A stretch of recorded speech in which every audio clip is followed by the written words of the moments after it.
Yo, what's good, everyone? Welcome to the Fantasy Football Prodigy channel. And in this video, we're going to do a little real-life trade review and discuss what exactly should we do with Derrick Henry, superstar, future Hall of Fame running back in Dynasty leagues. But before we do that, please make sure to drop a like on this video and subscribe to the channel for more fantasy football content. And with that being said, let's get right into it. We are going to discuss what to do with Derrick Henry, former running back of the Tennessee Titans, in Dynasty leagues. Okay, so if you're not aware, really quick, Dynasty leagues are where you keep the same team every year. It's different than redraft. You can trade your players. There's a rookie draft, but you keep your same team other than that, okay? So obviously, age is a huge factor in Dynasty. Where you are positioned in terms of competing for a title is another big factor. And just the position of the players that you're dealing with is also a big deal. The running back position, I have my own strategy that I will get into in a little bit here of what to do with running backs. But before we get into sort of what to do with Derrick Henry, let's understand one thing first and foremost. Derrick Henry is a freak of nature. He has been an absolute stud for fantasy. He just turned 30 in January. And if you just look at his career stats, I mean, he is a lock for over 1,000 rushing yards pretty much every year. I know he only played 8 games this year, but he was still close to 1,000 yards on the ground, had 10 touchdowns. I mean, he's been in double-digit touchdowns every single year since 2018, and he's just a high-end running back one pretty much every year. And that is despite not really getting a lot of work in the passing game. He's just an absolute beast on the ground, and just look at the guy. He's an absolute. He's just an outlier at the position.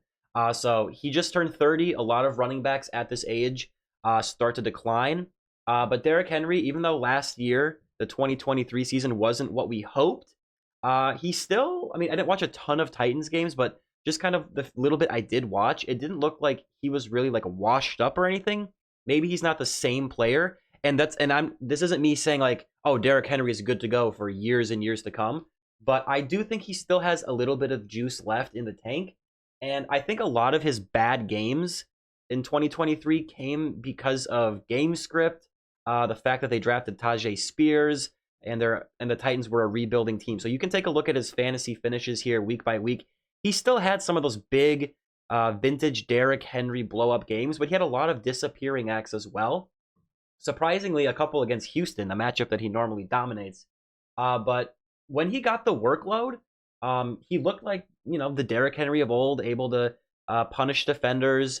I remember it was one of the last games of the year. He had this Jacksonville game. He had a nice, like, long run in that game where he was patient. He waited for the blocks, but he showed speed and power, and he looked really good.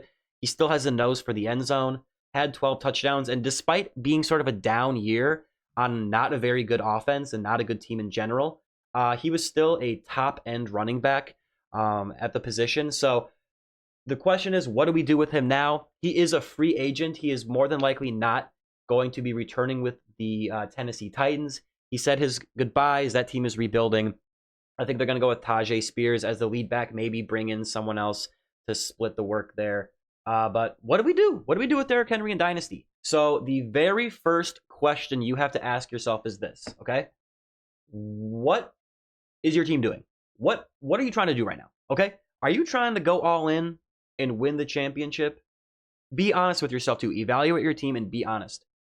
Because if you are a competitive team going for the championship, Derrick Henry is a player who, in my estimation, he has at least one more year, maybe two, just because he's such a freak of nature, of helpful production. Is that going to be, mid to high running back one production like we've seen? Or is it going to be more running back two production? A lot of that is going to come down to landing spot, which we'll get into in a little bit. But I think he's going to be a usable fantasy asset for competitive teams, okay? So if you are a legitimate top contending team and you have Derrick Henry, I would advise you to probably hold on to him, because even if you trade him away, you're likely going to be trading him to a fellow contender, and anything you get back, you're helping that team get better by giving him Derrick Henry. So obviously, that doesn't mean like, oh, if someone offers you Christian McCaffrey for Derrick Henry, you say no. Use common sense. But generally speaking, if you're a competitive team and you have Henry, you're probably going to hold on to him. If another team has Derrick Henry and you are a competitive team, you can try to acquire Derrick Henry, especially if that team is rebuilding, okay? So I actually just made a trade in one of my leagues with a rebuilding team where their team, they made a run for it. They had a lot of, kind of older running backs and older skill position players, but now they're kind of blowing it up a little bit. They're tearing it down to the nubs. They're trying to get a little bit younger, get some draft capital. So I recently acquired Tyreek Hill from that team as well. I made a video about that in a different trade review video, but I made another offer with them just right before I started recording, where I acquired Derrick Henry. So if you're a rebuilding team, you should be looking to offload Derrick Henry because he is already at an age where the clock is ticking and any game could be his last game of relevance. Once a running back falls off that age cliff, it is pretty much over, and you're not going to be able to even get like a 4th round pick for the guy. So in my opinion, to all you rebuilding teams out there, if you can get a 2nd round pick, like if you can get an early 2nd, that's even better. But if you are truly rebuilding, you need to get rid of Derrick Henry now because he's going, even if he has a great year, it's going to be a year wasted where it's not really, it's helping you get last play. You know what I mean? Like you're not going to win, right? If you are rebuilding, one thing you could do, and this is what I would recommend for all you teams that are rebuilding out there, wait to find out where Derrick Henry is landing. Wait to see what his landing spot is, okay? Because right now, we don't know what team he's going to sign with as of this recording on March 6th, 2024 at 5:24 p.m. Central Time. But once he has a team, more than likely his value is going to go up. There's a lot of good landing spots where I think he will have a lot of fantasy value. And once other teams in your league can put an organization to Derrick Henry, I think that's going to increase his price a little bit compared to now where, oh, he's old, he doesn't have a team, what's going to happen? So if you're looking to buy Derrick Henry, there's a little bit of risk in doing it now because you don't know where he's going to go. But I think you can get him for cheaper than, let's say, if you wait until he lands, with the Ravens or the Cowboys or someone like that. So the TLDR of all that was, if you're rebuilding, look to trade Derrick Henry. You might want to wait to see where he lands. There is a potential that he goes to a bad spot and his value goes down. So it's up to you to kind of figure out what you want to do with that. But if you are a competitive team, Henry is someone who I think has one more good year in him, maybe 2, and will provide fantasy value this upcoming season and hopefully even a little bit the following year. We'll see what kind of contract he signs. It could be a 1-year deal, could be a 2-year, maybe a 2-year thing where they can cut him after the season. So we'll see. But for example, this is a trade that just went down in my own personal Dynasty league. I'm only in one league. If you saw my Tyreek Hill video, I was looking to kind of blow the whole thing up and start from scratch. But I was about to trade Christian McCaffrey, and then thus I was going to trade Jonathan Taylor away as well, because my strategy in Dynasty is if you are not competing for a championship, you should always be looking to sell your running backs because when you're rebuilding, you want to invest in those young wide receivers. If you're in a super flex, especially, try to get that young quarterback that can be your starter for a decade. Just the shelf life of running backs is just so short that by the time you're done rebuilding, even if you have a guy like Jonathan Taylor who's a little bit younger, by the time you're ready to compete again, he's going to be older, and it's just this vicious cycle. So in my opinion, if you're rebuilding, offload those running backs, and hopefully you can get some good draft capital. But this is the trade I made for Tyreek Hill. So once I made this trade, I gave up Jalen Waddle, a 26 first, a 25 fourth, and Trey Tucker for Tyreek Hill, Alvin Kamara, and Roshan Johnson. That was a very win-now-oriented trade for my team. Once I did that, I'm like, you know what? I'm going all in. I've been very close to winning a title. I think this is like the 5th or 6th year of the league. I've gotten 2nd or 3rd a few times. I'm going all in. I did send a trade. I think it was like Cortland Sutton and Josh Kelly for Derrick Henry. He rejected it, which I'm not surprised. I just kind of did it as a feeler. And he wanted my 2026 second and Andrei Iosivas of the Cincinnati Bengals. And we had a few talks. I wanted him to maybe throw in a guy like Michael Thomas, Darnell Mooney, Kadarius Toney as depth.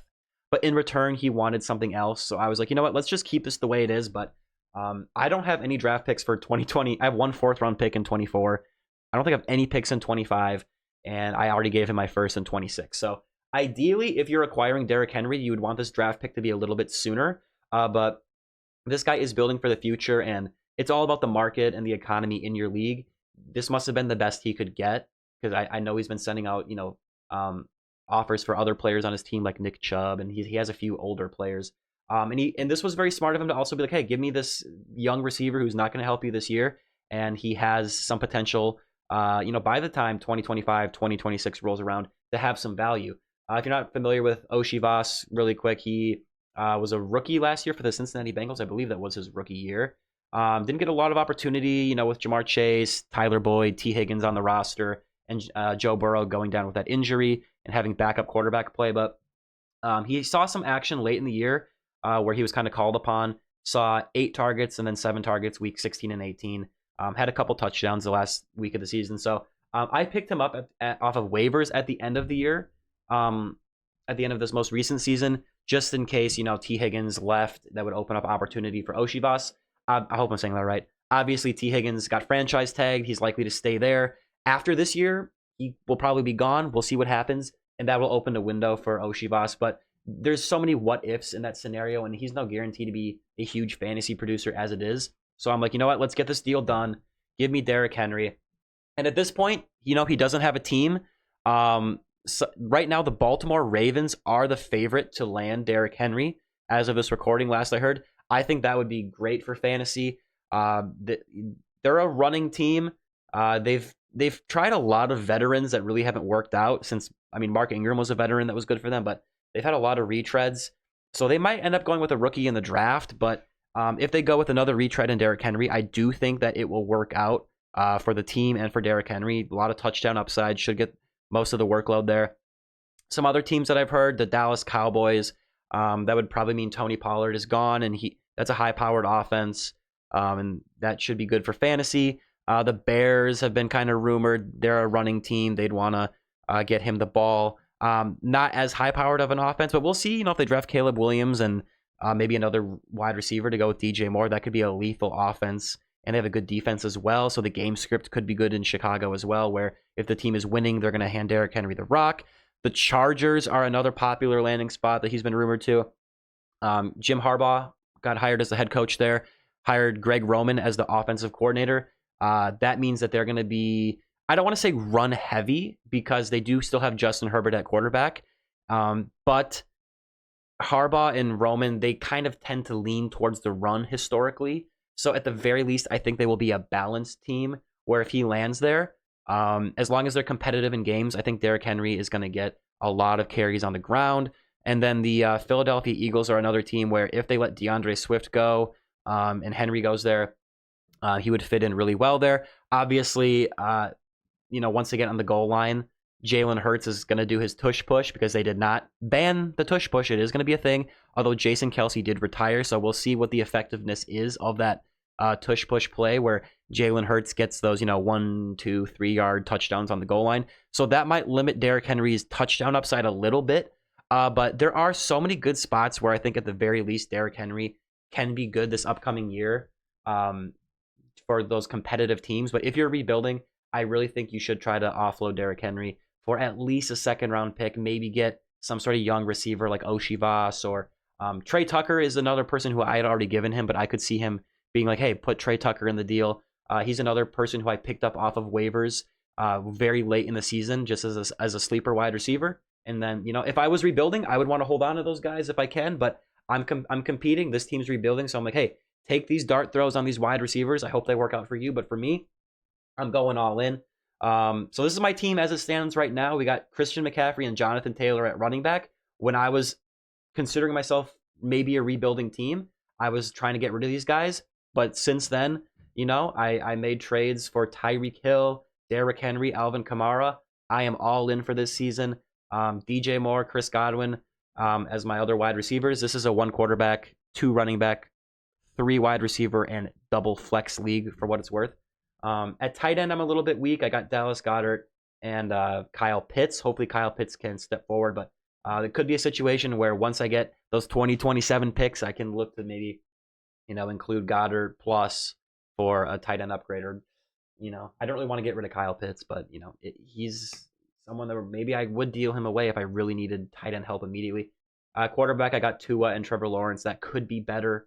Got Roshan Johnson on the bench. Hopkins, Sutton, Zay Jones, Dortch, Mike Williams, Chase Claypool, who I traded Deebo Samuel away once upon a time.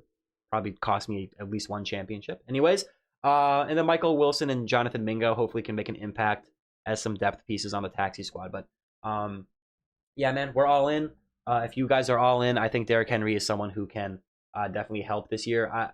You don't want to overpay for a guy like Derrick Henry, and generally, it's not a good idea to trade for running backs in Dynasty, but just because, once they're old, and they're going to be hard to trade for any value to get back in return. But when you're going all in, sometimes you just got to bite the bullet and make that trade for that running back. So I'm confident that this team is going to be competitive this year, and hopefully your team will be competitive too. And if it's not, try to offload those running backs while you still can. Even if it's a year or two early, you would always rather be a year or even 2 years early on a running back than even 1 second too late. Because once they hit that cliff, especially with what people know about Dynasty now, everyone's in the know. Everyone listens to the podcast, read the articles, uses the trade charts. You're just not going to be able to likely get good value for that player. So look at where your team's at and make a decision from there. And then the final decision you should be making is to subscribe. Make sure to subscribe below, drop a like on the video, and I will talk to you guys in the next one. Peace out.